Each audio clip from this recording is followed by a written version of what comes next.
Hey guys, and welcome back to our channel How to Guide.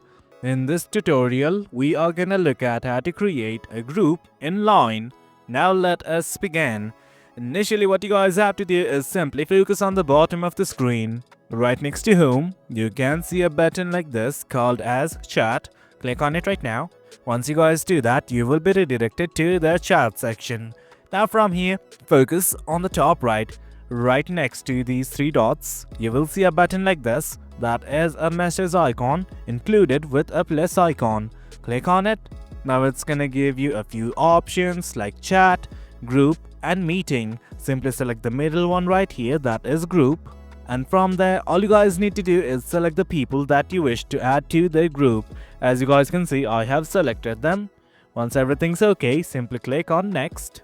And that's it guys, simply add your group name, your profile picture, and do note that you can also add members from right here. Once everything is okay, simply hit on create, and as such, you will have created a group in Line. Well guys, that is it. That's how we create a group in Line. Hope you guys found this very informative, and for more content like this, do remember to hit like, share and subscribe. Your support fuels us. Until next time, thank you.